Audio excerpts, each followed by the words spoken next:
So today I thought we'd talk a little bit about compassion. Probably you've heard some about compassion already this week, maybe a little.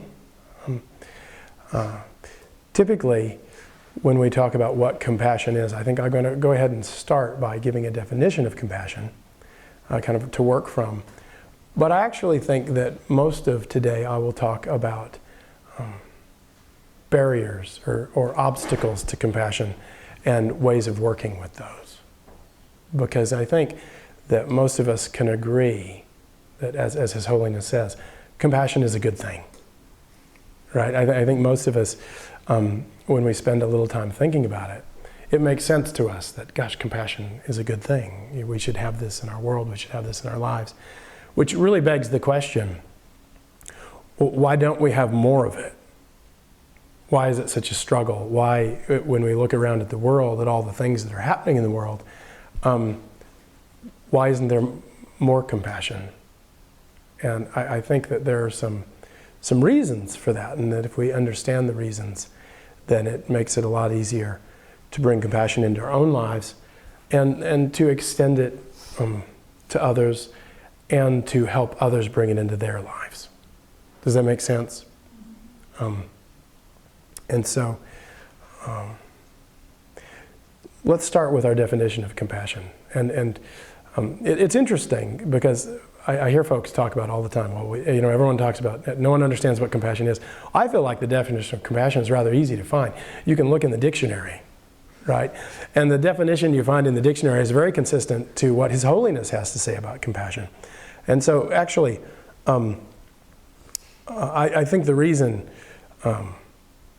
it can seem unclear is I think in popular culture there's misconceptions around what compassion is. And sometimes people hear the word compassion and they think it means being nice all the time, or giving everyone what they want, or being soft and vulnerable and things like this. And Venerable Children and I and some of the others at the Abbey have done work in the prisons. And so it's very hard to, if it was about being soft and vulnerable and sweet all the time, that would be impossible. Right? Because when you live in a prison, you don't really want to hear about that stuff. But actually, compassion, much of my work is applying compassion and compassion-focused therapy to working with anger, with folks who struggle greatly with anger. And one of the things that they learn in the process of the compassion-focused therapy groups is that their whole idea of what strength is was kind of upside down. So compassion starts really with suffering, and specifically being willing to come into contact with suffering. And in compassion-focused therapy, we say there are two psychologies of compassion.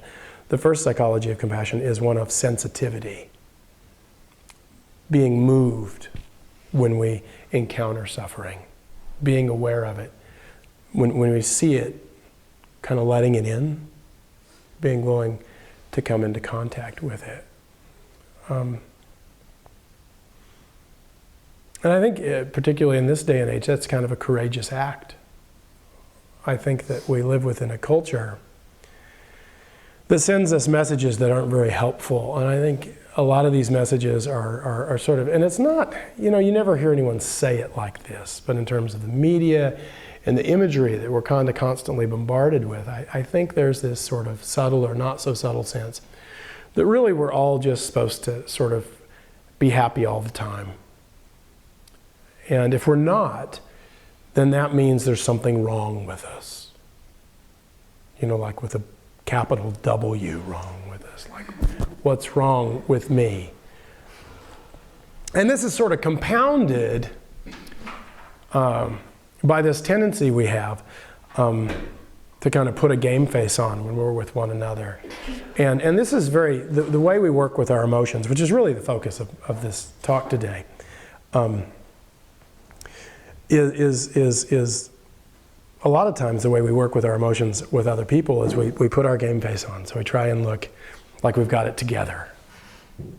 Am I right? We live in a culture, I say this all the time. We live in a culture where we say, how's it going? When what we really mean is, hi. Right? That's what we do. And this can be very tricky with us, because when it comes to our own suffering or emotions like anger, fear, anxiety and jealousy and all the stuff that we all deal with really by virtue of having a human life. Well, the tricky bit is we have unlimited access to our own struggles. We know when we're angry, or when we're sad, or when we're scared, or when we're anxious, or when we're jealous, or when we're thinking cruel thoughts, or whatever it is we're doing that either is uncomfortable or maybe doesn't quite fit with our values the way we'd like it to. We have unlimited access to that stuff. It's there, and we feel it very powerfully. And at the same time, we have almost no access to the internal worlds of others. Unless, we're in one of those relationships with them where they choose to share it with us. But truthfully, even in our close relationships, a lot of time, there's a reluctance or a hesitation or an unwillingness to share the stuff that's most painful for us, or most difficult, or most inconsistent with who we want to be. Does that make sense?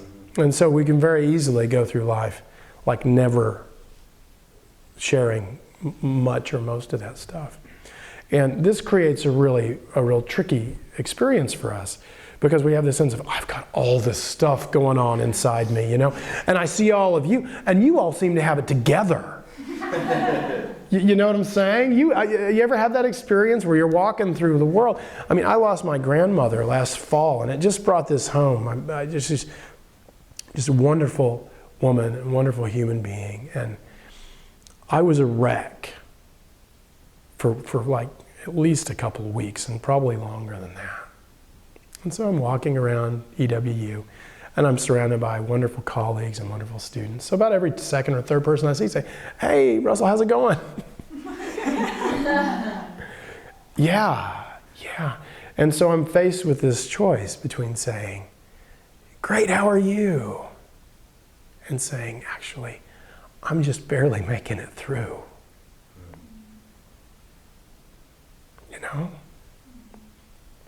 And this is how I feel about my grandmother. That when I use that as an example, it comes up. Because I feel it. And I kind of like that. But we don't do that very much, do we? And so we're faced with this sort of unlimited access to our own stuff, and almost no access to anyone else, because they're all, doing what we're doing.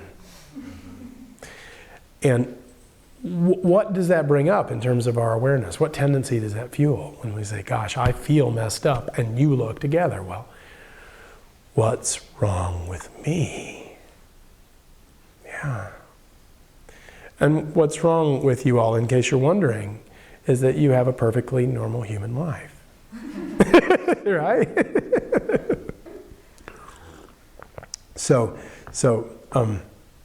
these emotions, I think one real pathway to compassion is when compassion for ourselves, compassion for others, and I think we've got to have both of those things.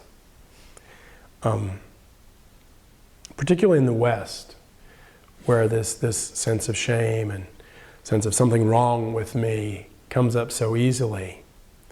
I think if we're really going to extend compassion, it has to be universal and universally inclusive, including me. Because when we talk about barriers to compassion, that sense of something's wrong with me is a major barrier to compassion.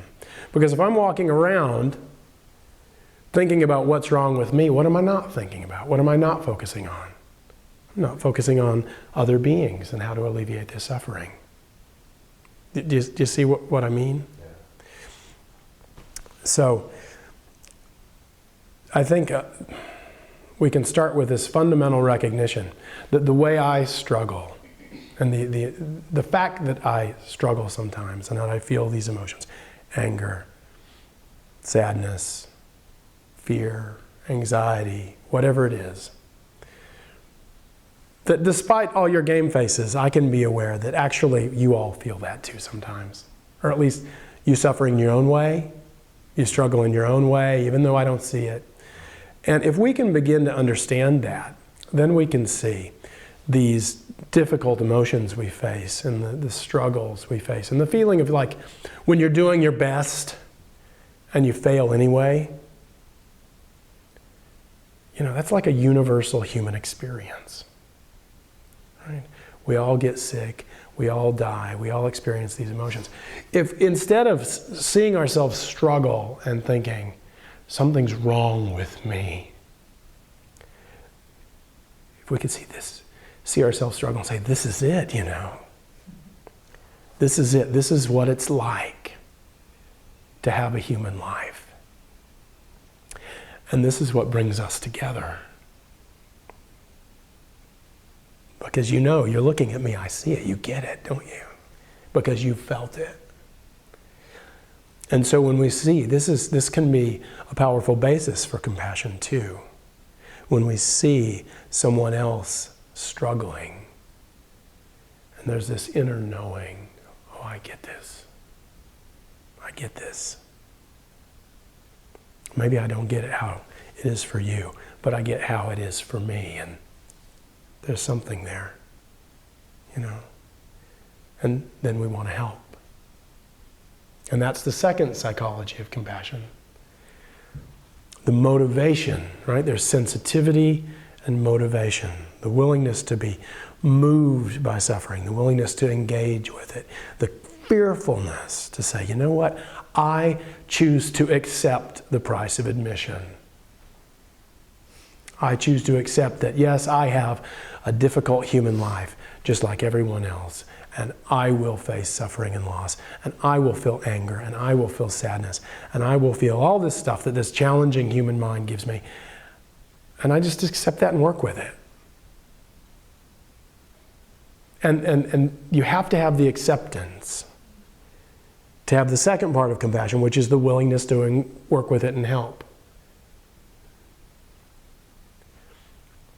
I mean, it really comes down to what we want our lives to be about. There's another therapy model that I actually don't know terribly much about called acceptance and commitment therapy. And like compassion-focused therapy, they've borrowed a whole lot from Buddhist psychology too, Buddhism too. I mean, there are all these folks. But we're actually, it's not so much stealing techniques, I think, as really honoring, wow, 2,500 years worth of wisdom is here. How can we dare to try and help people with difficult emotions and struggles and working with their minds and not somehow learn from this tradition? Because it runs very deep, as you know, as you're learning about this week. And there's so much wisdom there. But the acceptance and commitment therapy folks, I went to one of their trainings and walked away with a lot of things, but one of the things I walked away with was a question. And the question was, what do we want our lives to be about? Do we want our lives to be about moving away from the stuff that feels uncomfortable or scary or unfamiliar or difficult? Or do we want our lives to be about moving toward the things that are meaningful and important to us? Do you see what I mean? Do we want to be about moving away from having to feel sad or scared or physically uncomfortable or whatever it is, and just work to make our lives about just feeling comfortable all the time? Or do we want to really try and connect with what's important to me? How do I want to contribute to the world? What do I want to do?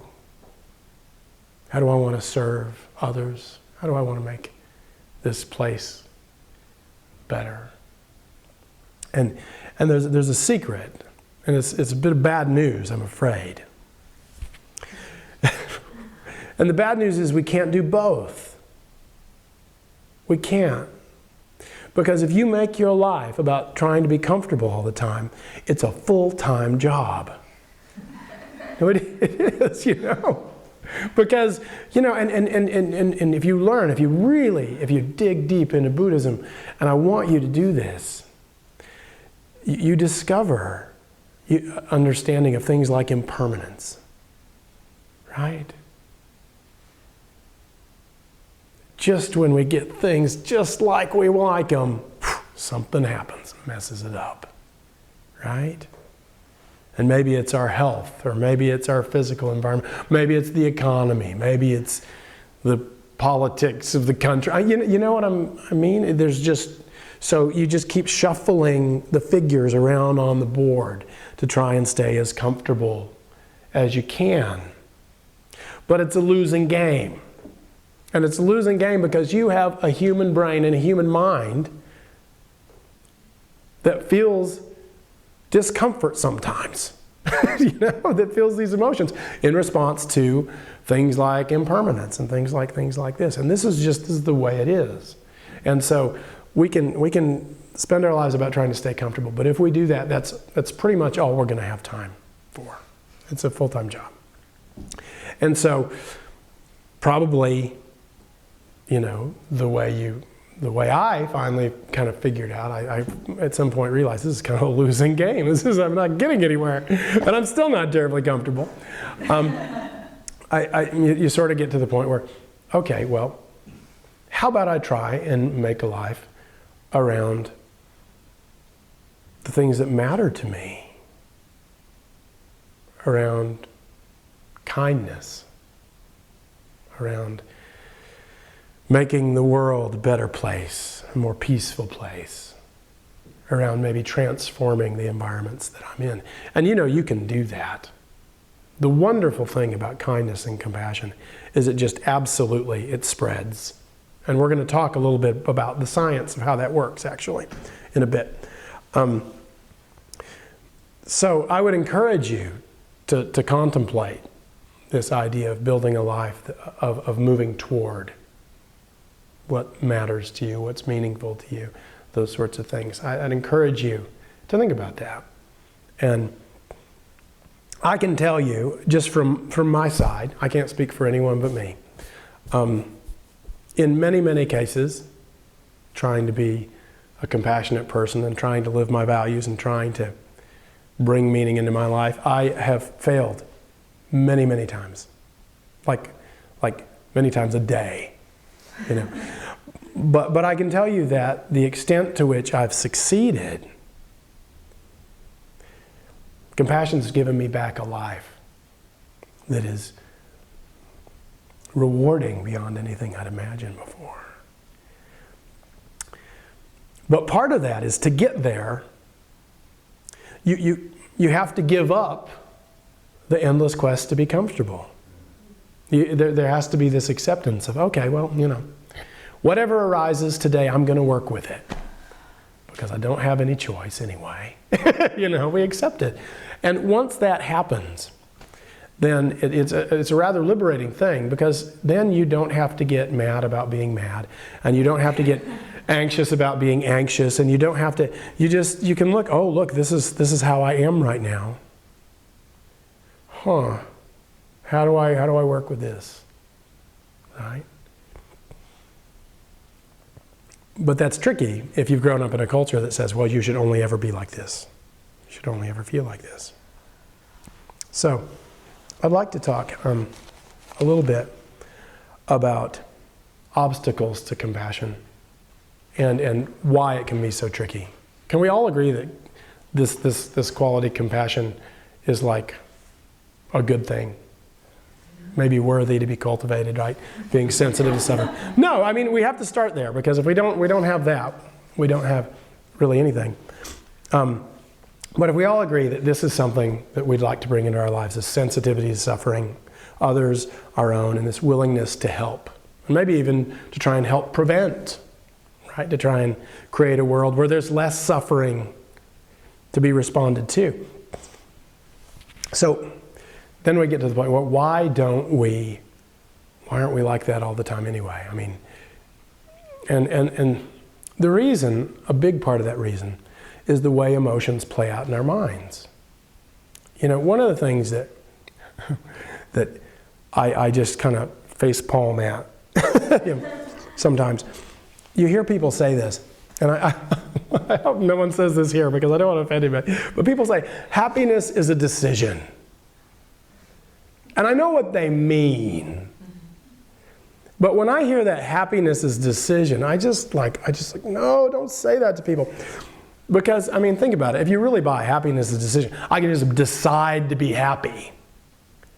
Then we're back in that tricky place again where, well, you talk about, well, you're all deciding to be happy and it works for you, but I just decided to be happy and I still feel like crap. And the truth of the matter is that, you know, happiness isn't a decision, and anger isn't a decision, and anxiety, like in the moment, is not a decision. And if you don't believe me, reflect on how those emotions show up in you. When you find yourself sad, or irritated, or angry, or happy, is it because, like the moment before you decided, I think I'm going to be angry now? No, probably not. See, our emotions operate as an implicit system. And by implicit, I mean non-conscious. Right? So, I mean, think about it. Can you decide to feel a certain way? That's not really how it works. Now, that doesn't mean we're helpless. Not at all. Probably, you know, one of the phrases you will hear when you study Buddhism, quite a lot you will hear it actually, is the phrase causes and conditions. Right? And everything, kind of from the perspective of Buddhist phenomenology, that we see and interact with arises as a result of causes and conditions, right? And everything in our minds arises, causes and conditions. And so the neat thing is we can create causes and conditions. We can work with causes and conditions. So I can't decide, oh, I'm going to be happy, I'm never going to feel anger, and just have it melt away. But what we can do is create the causes and conditions in our lives that make it a lot more likely that those things will arise. Does that make sense? Mm-hmm. So the savvy among you, if I said, well, you can't decide to be angry, the savvy among you would say, well, oh, sure I can. I can just think about the last argument I had with so-and-so, and if I think about that for a few minutes, I'll be good and angry. And you're right. But that's not deciding to be angry. That's working skillfully with causes and conditions. Or unskillfully, because you're making yourself angry, which I would argue is probably not the funnest thing to do. But the point is, we can create causes and conditions in our minds to help work with our emotions. Right? So, I mean, you can't, if you want strawberries, this is my happiness is not a decision bit. If you want strawberries, it doesn't work very well. You can try it, but you can walk out in the middle of the field and go, strawberries. I decide strawberries. And no strawberries, right? But if you clear the ground, right, feed the soil, plant some plants, water them, you dramatically increase the likelihood of strawberries, right? Now, this is important too. And farmers know this. Did any of you ever come from farming backgrounds or know people you did? So you know, we talk about acceptance a lot. Farmers can teach about acceptance. Yeah, you know what I mean. Yes. Yeah. Because let's say we do everything right. Let's say we clear the field and we till the ground and we feed the ground and we plant the strawberries and we weed and we water. Does that guarantee strawberries? No. We can do everything right and, oh, it's a late freeze. You know, it's just, and this is the kind of the way it is, right? This unpredictability of life, which is why we need compassion. Because if everything worked out according to plan, we'd just work from a good plan and everything would work out. But sometimes it doesn't. And so when it doesn't, that can prompt all sorts of obstacles to our compassion and to pursuing the things we want. You know, I mean, it's sort of easy to have compassion for people that you already like, you know? And it's sort of easy not totally easy, but kind of easy, when everything's going well, to be kind. And we'll talk about why that is. But the real tricky piece, if you're really pursuing what the folks who live here at the Abbey are pursuing, which is wanting to free all beings from suffering, extending compassion to all beings, not just all people, all beings. That means we have to work with, how do I have compassion and kindness and fortitude to keep going when things get rough and I'm sick and I don't want to get up, or things aren't going well, or da-da-da-da-da-da. And so I think one way to work with this is to know actually more about those obstacles and know about how those emotions play out in our minds. How am I doing? How much time do I have, by the way? Till 10. Okay, good. I'm a university professor, so I can kind of speak indefinitely. I can you just push play and I'm. So there are different kinds of emotions, and in compassion-focused therapy, we come from a place of evolutionary psychology, which I'm not going to get into too much here. But what we do is we divide emotions into 3 general categories that serve different purposes. And I think it's kind of useful to think about it because it helps us understand the emotions we have and kind of how they shape our minds in different ways that can be tricky to work with. And so the emotions that, in my experience as a psychotherapist, that most people struggle the most with, we would term in CFT as threat emotions, as emotions that sort of exist to help us identify and respond to things that we perceive threaten us. And if we look throughout the animal world, we can see that. And the threat emotions are very powerful in how they play out, and we'll talk about that in a little bit. The second general group of emotions that we talk about, we call drive emotions. And those are emotions that help motivate us to pursue goals and that help us feel really good when we attain them. Right? So if you've ever worked really hard on something, the kind of fortitude that keeps you going and keeps you going and keeps you going, and then you meet the goal, whatever it is, right? You're working really hard to get this wonderful new part of the Abbey built, and it's built, and you get to walk in. It feels good, right? And so those emotions can be pretty powerful too. And we live in a culture, by the way, if they weren't powerful enough in how they play out in our minds, and they already are, but we live in a culture in the West here that fuels threat and drive emotions, right? They just feed us. Why? Because these emotions, the way they play out in the mind, are typically associated with a sense of urgency. I need to act. And so what happens is if I can create in your mind a felt sense of urgency, I need to act, either because I need to defend myself from something, or I need to move, I need to get something to be whole. And then I can present you with a product, right? Yes, you're feeling all this urgency, but no worries. If you just call this 1-800 number, this handy clock will solve all your problems, right? And in that moment, you're like, you're right, the clock. I've got to, am I limit on a credit card? I get it. I think I can get the clock, and then I'll be all right, right? And have you experienced that? Have you ever, like you're feeling anxious about something, and there's something that seems like it would provide relief. Oh, I want that.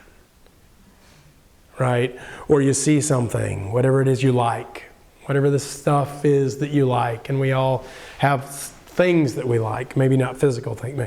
Oh, I want. Right? So, and it's particularly, I feel, I was going to say I feel terrible for women in the culture, but men are kind of falling into this too. When it comes to body image, that stuff's everywhere. And it's like a 1-2 punch. It's like, if you don't have this body shape, then you're ugly and no one will ever like you. But all you need is this stuff that I'm selling, and you can look like that. Right? So it's threat, drive. Give it to me. Right? And we see this because, you can't sell very much stuff if you get on the TV and you look right in someone's eyes and you say, "You're fine, just as you are." Right? What would you say? People are, "Oh, I guess I don't need anything." And that's the secret, isn't it? You really don't need all that much once the basics are covered. If you've got food, you've got shelter, got something to wear, a couple somethings, beyond that. But you don't sell stuff. I mean, that's part of the monastic lifestyle that I think is really important. I think you begin to connect with, what do I really need? And what can I do without? What can I let go of?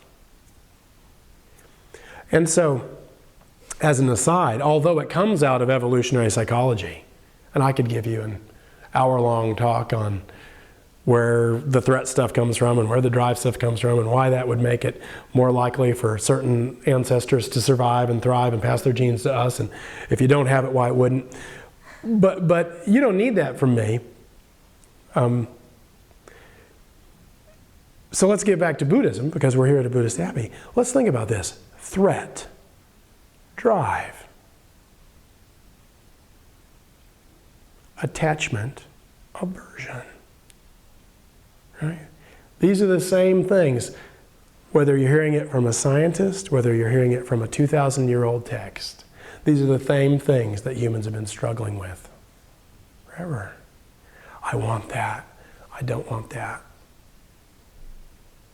Right? And these emotions play out very powerfully when we feel emotions like anger, like anxiety, like fear, like jealousy. There are certain things that happen in our minds that make it very tricky to shift out of that. So one of the things that happens, and you can think about it, if you're afraid or if you're jealous or if you're angry, one of the things that happens is our attention goes and focuses very narrowly on the threat. Right? So if we perceive something's threatening me, we focus our attention there, and our thoughts follow suit, don't they? Have you ever had that situation where you're thinking, and the word we use in psychology is ruminating, which is you're thinking the same thought over and over and over and over and over and over, right? Or you're playing it through your head like it's a movie. And with anger, you're either playing the situation that happened over and over and over.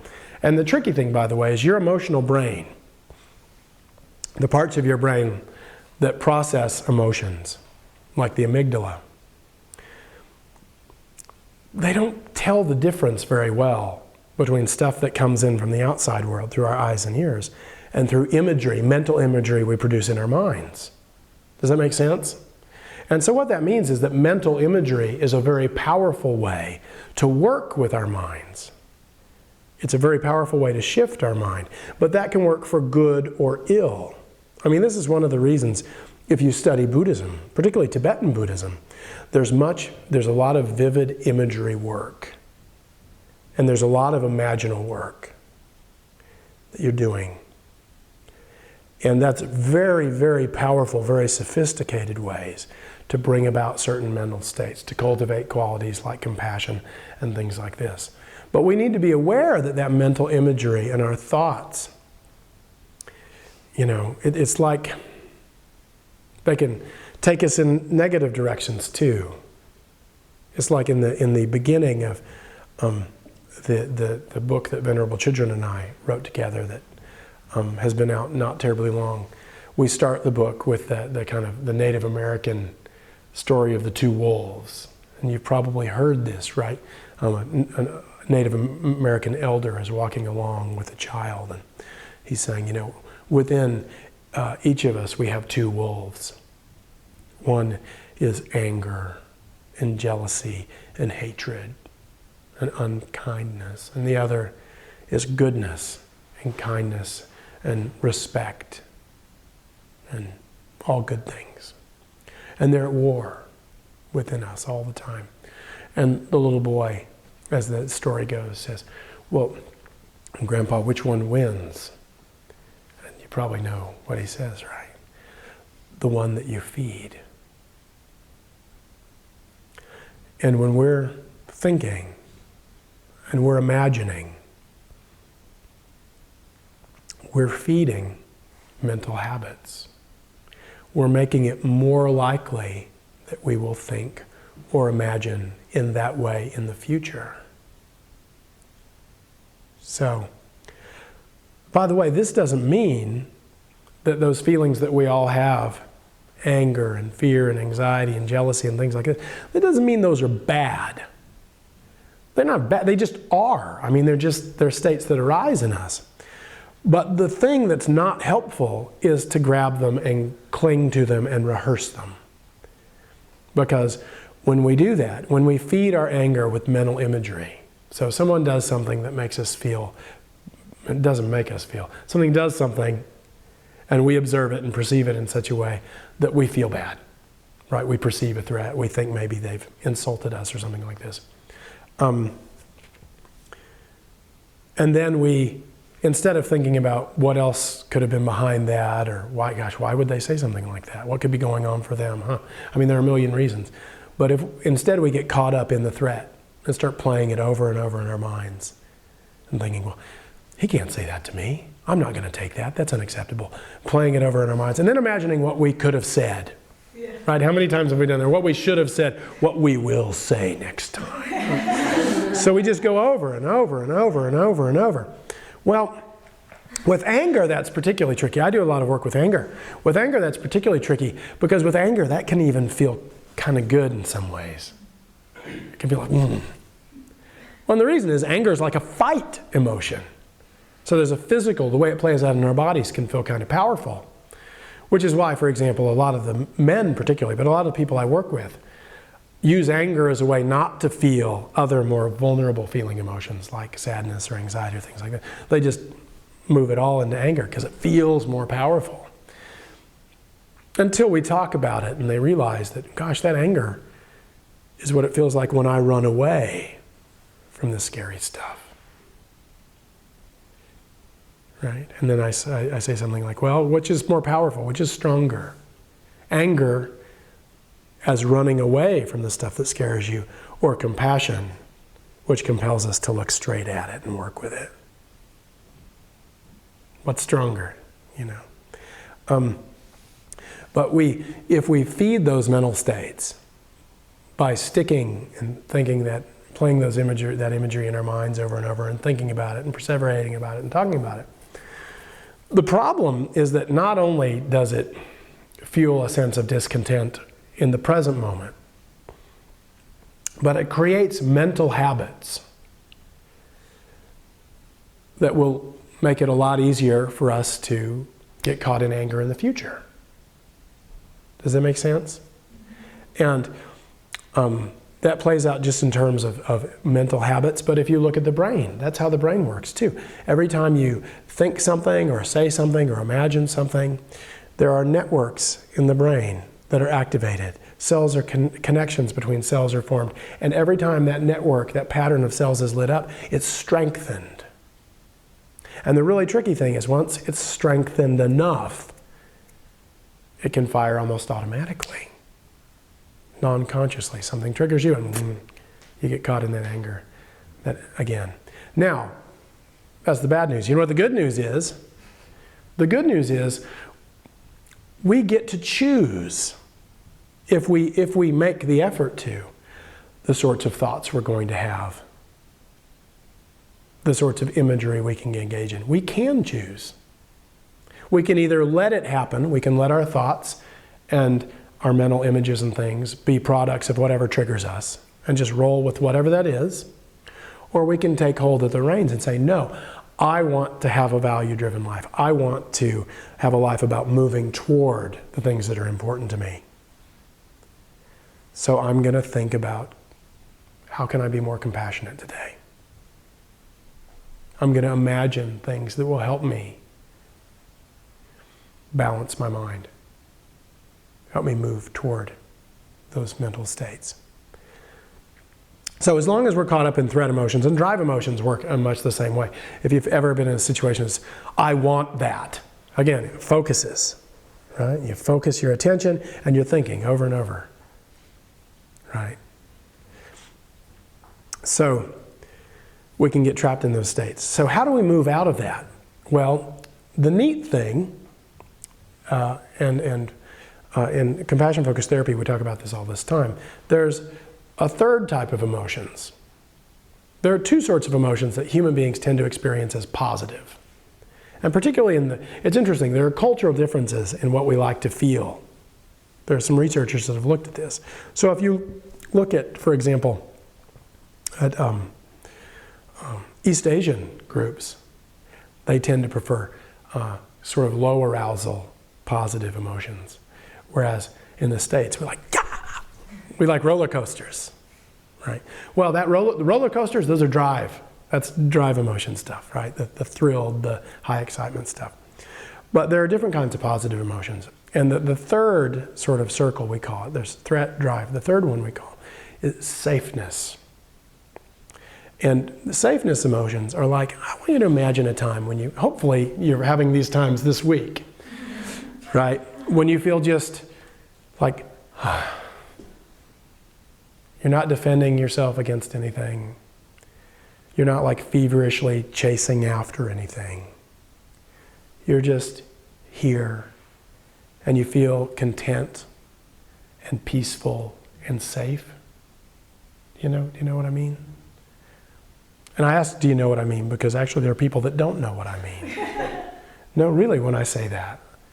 I've done these anger groups and I've had people look at me quite earnestly and say, I've never felt like that in my life.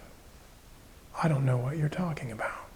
So then we have to find a way for them to get that moving. And if you don't have the mental habit of feeling safe, it can be very hard to find it because it's more subtle. Right? The threat emotions are, oh, there's a threat, I got to deal with it. The drive emotions are, oh, I want that, there's a goal, I got to work with this.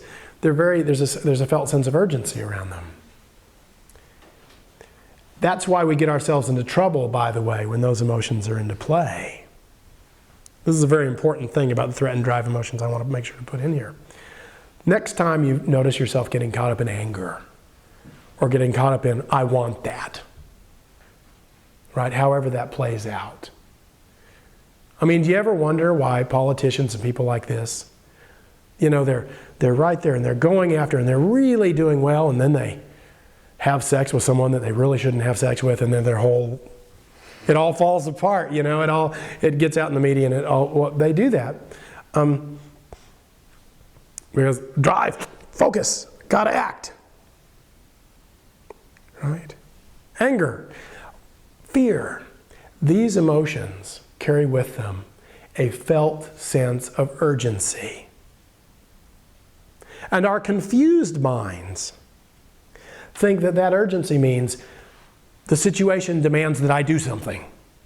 You know what I'm saying? We think, because we feel the urgency, we think I must act because I'm feeling this internal, powerful. What if I suggested to you that a lot of the time, that felt sense of I need to act has nothing to do with the situation and everything to do with the way those particular emotions play out in our minds. It is an inherent quality of those emotions, right? Anger carries with it a felt urge to act. Anxiety, fear, carry with them a felt need to act. I need to do something. Have you ever had that sense that you were feeling like you needed to do something, and then you step back and think, do I really need to do something here? I can tell you the best New Year's resolution I ever made was to not send email when angry or when I'm emotionally activated. And I've violated that maybe 4 or 5 times, always to my peril. Venerable children can tell you about that, because about 2 of those times were while we were working on this last book. Something would come back from the publisher, and I'd be like, what? And I'd rattle off this like 7-page email, with all these explanations and all this stuff. When I really should have sent like 3 sentences saying, I don't know if I'm really comfortable with that. But no. But you're caught in those emotions. It's just, so the extent to which we can have that unawareness, that felt sense of urgency, doesn't necessarily mean that I actually need to do anything, except maybe work on that emotion and how it's playing out in my mind, to soften it, to shift my attention where I want it to be. So now I'm going to teach you something that you've probably already done many times since you've been here. I think it's the single most powerful, when it's used in psychology, the single most powerful psychological technique we can give people. In compassion-focused therapy, we call it soothing rhythm breathing. In more technical language, it's slow down your breath, silly. All right, so if you would just kind of sit comfortably. And you can close your eyes or you can keep them open as you like. And I'd like you to gently let your attention come to the sensation of your breath. And what we're going to do is we're going to slow down the breath. And by slowing it down, we're going to take 4 to 5 seconds on the in-breath.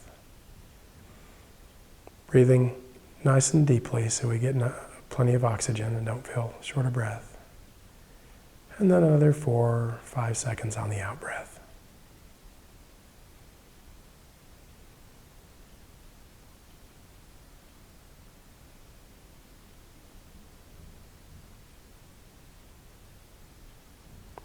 Maybe pausing for a moment in between. And we're focusing on the sense of slowing. Slowing down the body. Slowing down the mind.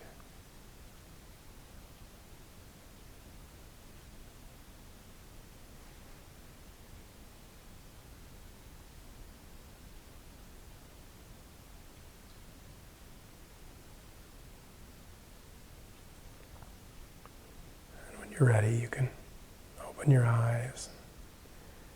Gently allow your breath to return to normal.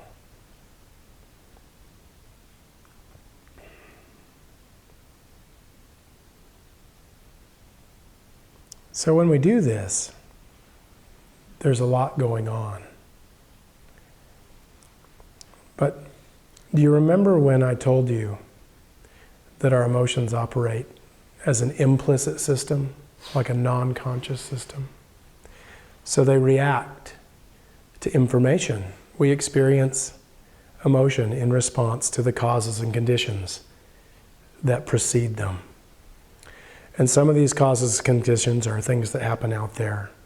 A lot of the causes and conditions are thoughts and images. A lot of the causes and conditions are like interactions between stuff that happens on the outside in our previous learning. And we can be really unaware of how that happens. But an example is like, have you ever met someone and like immediately really liked them? Or immediately had a sense of not liking them? Like you just met them and you're like, I don't know you, but right? Or I don't know you, but oh. Well, think about that. How does that happen? Because we have no basis, right? I mean, we just met. How would we like each other or not? Well, the reason that happens is, well, there's a lot of stuff going on, but one thing is that, the person you just met probably shares some characteristics with people you've known before. And if they share characteristics with people you've known that have hurt you, then you're likely to have one emotional reaction to them. If they share characteristics with someone that treated you kindly and you felt close to, you're probably going to react in a very different way. And it's funny because we're not aware of this. We don't typically, a lot of times we don't think, oh, she reminds me of her. We just feel a certain way and think, I'm just reacting in the present moment. And actually we're not. We're processing information in ways. And one example I always use for this is that there was one time I had a psychotherapy client. I was doing my internship down at the University of California, San Diego, at the VA there. And I had worked in the PTSD clinic there and in the depression, cognitive behavior therapy or depression unit. And I had a lot of different folks with different problems, and a lot of them were quite severe, folks who were suicidal, who had really struggling with very significant problems or issues. And then there was this one guy who was just a couple, 3, 4 years younger than me. And he was sort of mildly depressed. If you were to rank like the severity of the issues in my caseload, he would have been, really one of the less. I wasn't really worried about his safety. He was generally pretty functional, doing all right in his life. And was primarily there for mild depression related to some problems he was having with his girlfriend, right? As people in their mid-20s sometimes do have, problems in those areas. It's challenging relationships, But it was funny because one of the things you have to do as a psychotherapist is to be able to learn to connect with your clients. And then when the session's over and you're going home, to be able to re-engage with your own life. So you're not constantly carrying their suffering with you. And by the way, sometimes people ask, how do you do that? Students worry, how do I do that? How do I not? Well, for me, it's about engaging with what's happening right now and not clinging to what happened. So when I'm with the client, I want to be fully with the client. When I'm with my family, I want to be fully with my family. When I'm with you, I want to be fully with you. And I think the extent to which we accomplish that, it helps a lot in terms of not dragging along stuff. But this guy was completely different. I was spending like all weekend, like thinking about him all the time. Worried about, I hope he's okay. I hope things are going all right with his girlfriend. I know. I mean, it really got to me. And I couldn't figure it out. I'm like, why is this happening? I don't do this so much, what is this? And then the next session, it was maybe the 3rd or 4th time I met with him. We were talking and I looked down to write a note or get a sip of water or something. And I looked up and it clicked. He looked exactly like my younger brother, Jason. I mean, same facial hair, same facial structure, same hair coloring, same grooming, same age, even the same manner of speaking. I mean, isn't that funny? And I knew, like consciously, this is not my brother, right? But the parts of my mind that are processing emotion are going, no, that's Jason. He's hurting. He's having trouble with his girlfriend.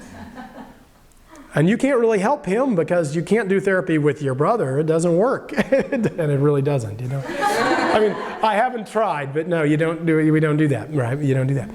But so I had to realize that. Oh gosh, okay, and I was able to, at that point, when it would come up, I'd be like, oh yes, thank you. Let me thank you, emotional brain. It's not Jason, it's okay. I can help him. He's my client, not my brother. But so sometimes we don't know where these things are coming from. Because it's like this interaction between what we're experiencing now and previous hurts or, other things that have happened. So I think one of the best things we can do when that happens, when we notice it, when we notice the spike of an emotion, we notice a shift in our minds, is to take a few moments. Oh, there's a threat system, drive system, and to slow down our breath. Like we did for 30 seconds or a minute. Now, that's not magic. It doesn't dissolve the emotion, but it softens it. And it gives it a little space. And it can be the difference between like being right in the middle of anger and being able to go, wow, I'm really angry right now. What do I want to do with this? And that's the really tricky bit. Once you recognize, I'm really angry right now, there's a ton of things you can do with it. What gets us into trouble is when we don't recognize it and we just get caught in it, right? This is why, have you been doing some breathing meditation since you've been here? Right? That is a marvelous, marvelous method of training your mind. And I want to encourage you to keep that practice up, to sit and watch your breath, and when a thought takes you away or an emotion takes you away, just to notice and come back. You can expect it because we've got busy minds. It happens.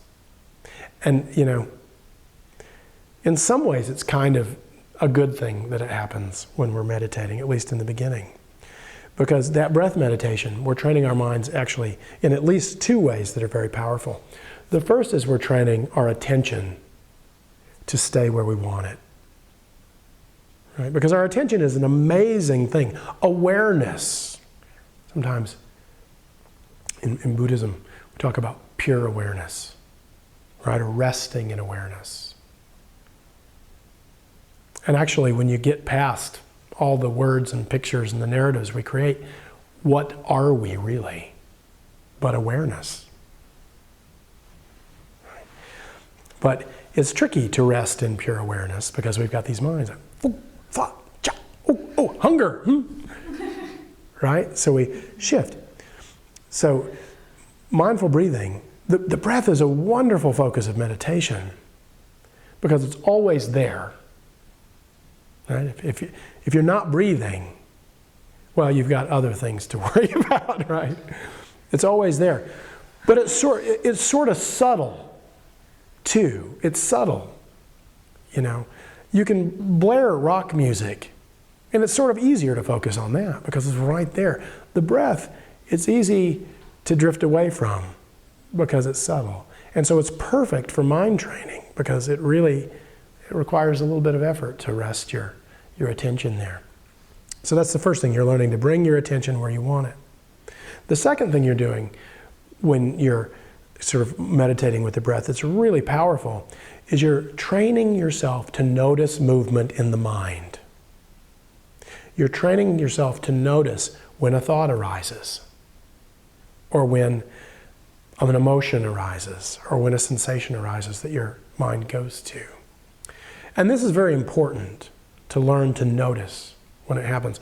This is also one of the reasons, like I'm convinced, thousands upon thousands upon thousands of people every year decide they're going to start meditating, try it 3 times, and then give it up. Because we sort of think that it should be easy to rest our attention on the breath, right? How hard is it? You just watch your breath. Well, that's very difficult when you've got a mind that thinks and feels and chases after sensations, right? So it's very tricky. In fact, I don't know anybody who can just sit and rest in awareness constantly. I think you folks call that enlightenment, right? No, I'm kidding. But that capacity to just sit in awareness, or just to stay with the breath. Now, we can train our minds to stay with the breath. I do know people who can do that, who can just stay with the breath, because they've trained that property of attention to be able to do that. But at the beginning, it's sort of nice that we can't, because every time a thought takes us away and we notice, oh, thinking, back to the breath, we're training ourselves to notice movement in the mind.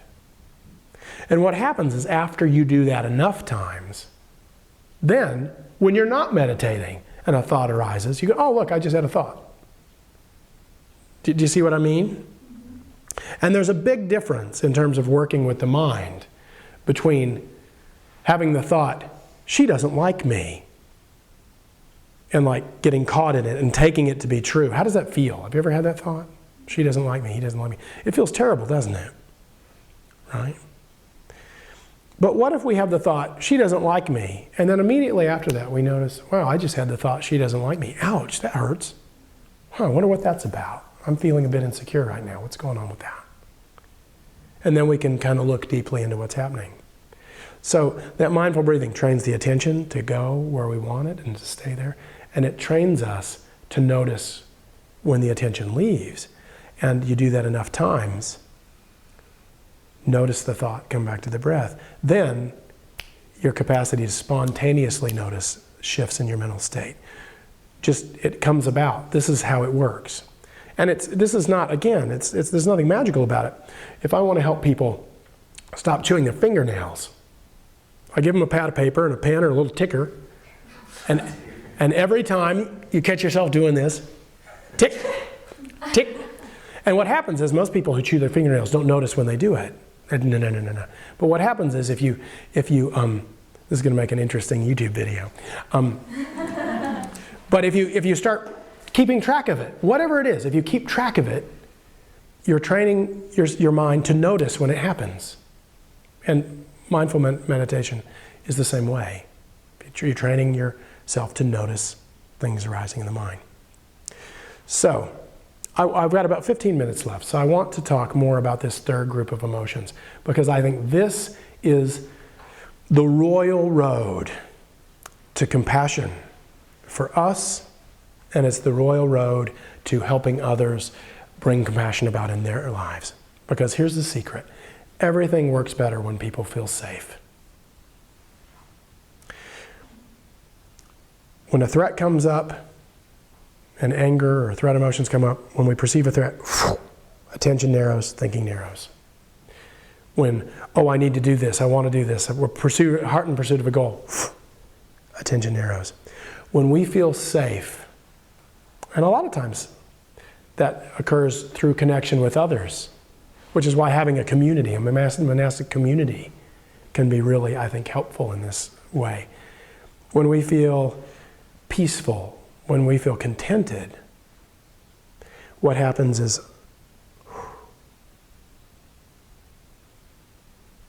that's when we can reflect.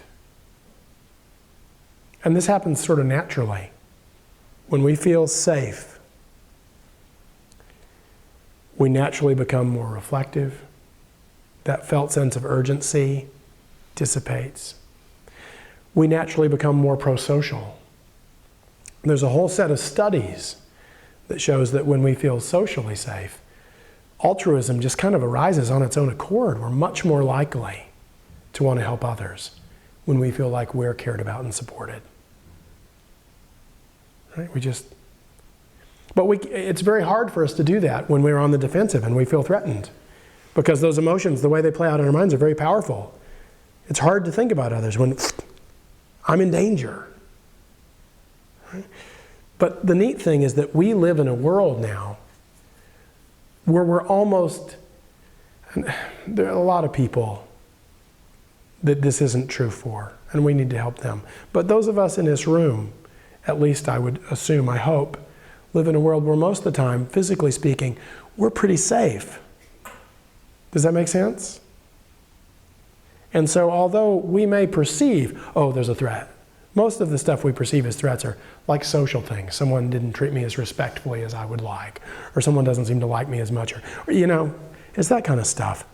That's all words and images. So if we can help ourselves feel safe,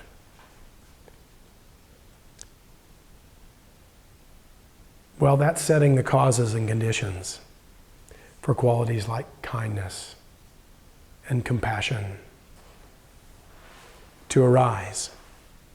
And one of the first things we can do to help ourselves feel safe is to stop attacking ourselves when we feel emotions that we'd rather not feel. To stop saying, oh, I'm angry, that's bad, there's something wrong with me. Oh, I'm sad, that means I'm weak. Oh, I'm scared, that means there's something wrong. Oh, I'm fixated on that thing I want, but I'm supposed to be letting go of everything. And yet I really want that. What does that mean about me? Can I not be a Buddhist nun? Right? No, it means you have a perfectly normal human brain. So maybe one way we can lead ourselves to compassion actually is by accepting the stuff we don't like about ourselves, by accepting the things that are difficult for us and saying, this is a part of my experience too. And it's uncomfortable. And it may not reflect the person I want to be. So this is why I'm going to keep working. This is why I'm going to keep working with it. And so instead of maybe carrying my game face when I'm feeling really tormented inside, I'm okay. Can't you see how okay I am? And you're probably going to buy it because compared to how you feel inside, I look pretty okay. Maybe in that case, instead of that, I can go to someone who's there on the same journey, and we're all on the same journey in this way, this fundamental human stuff, and say, gosh, I'm feeling all this stuff, and what do you think?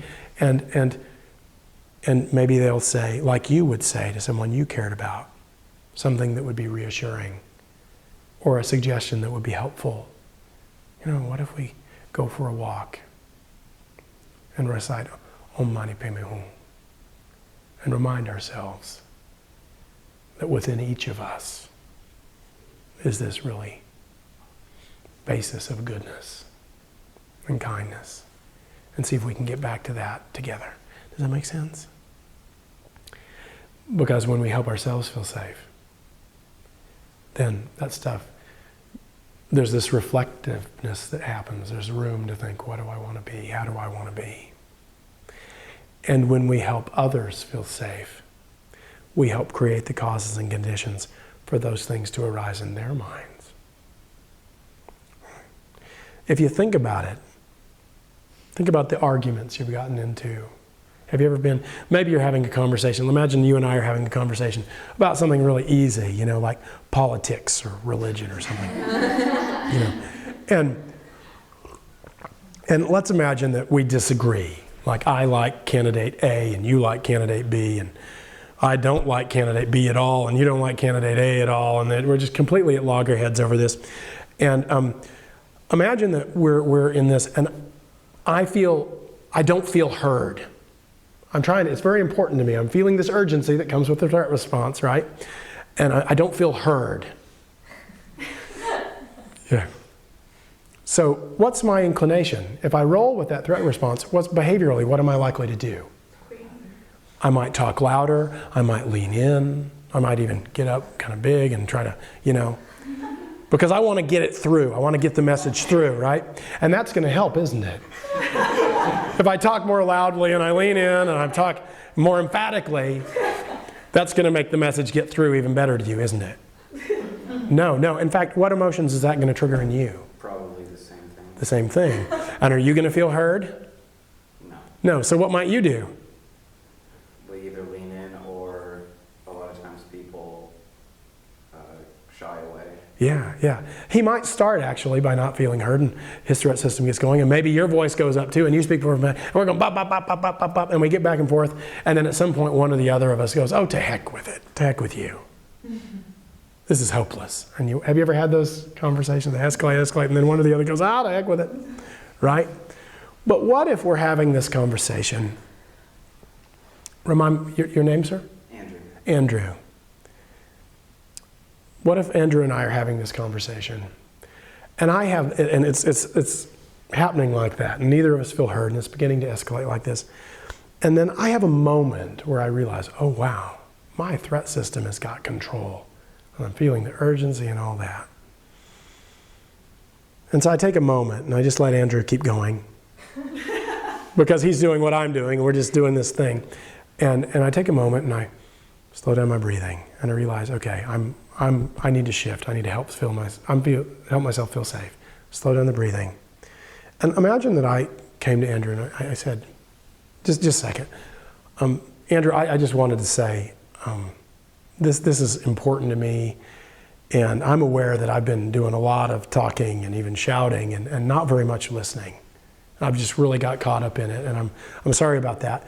So I really want to hear what you have to say. I really want to understand where you're coming from, because you seem like a pretty smart guy, so I want to understand.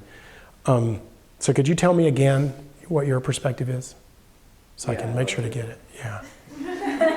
Yeah. How did that feel? If we were in that, now it might feel like a trick initially, but if we're really sincere about it, and I did that, and you could tell I was really sincere. I'm sorry, this is completely normal. It gets emotional like this. I'm feeling I'm going to slow down and stop being such a jerk, and could you just tell me where you're coming from? Do you see how the threat just ekes out of it, right? Because if you're sincere like this, there's a social safeness cue. And so let's imagine that you do. You then articulate where you're coming from and your thoughts, and I maybe ask a couple questions to make sure I'm listening and I make sure I'm getting it, and you feel heard. Might you be more likely to then say, hey, could you tell me where you're coming from? Or if I were to say, would you like to hear where I'm coming from now? Would you be more likely to be open to that? Mm-hmm. Yeah. So that's, again, nothing magical, but you see the difference in dynamics. When people aren't getting on very well, it's usually because our threat systems are bouncing off of one another. And so when we're going to deal with difficult situations, interpersonal situations, but lots of other situations too, I think the best thing to do is to step back and focus on ourselves and our own minds. Maybe slow down our breathing, remind ourselves of the sort of people we want to be, the sort of way we want to move through the world. And then come back from that perspective. Right? It starts with noticing, oh wow, I'm caught up in a threat response, I'm caught up in anger, I'm caught up in fear, whatever. We're bouncing. Step back, help myself feel safe. Come back maybe in a way that will signal that I'm no threat to you. And then we can talk about anything. Then we can talk about anything. So, it looks to be about 10. So I think, yeah, that's what I had to say. Again, I could talk for 4 more hours because it's what I do. But thank you so much for your kind attention.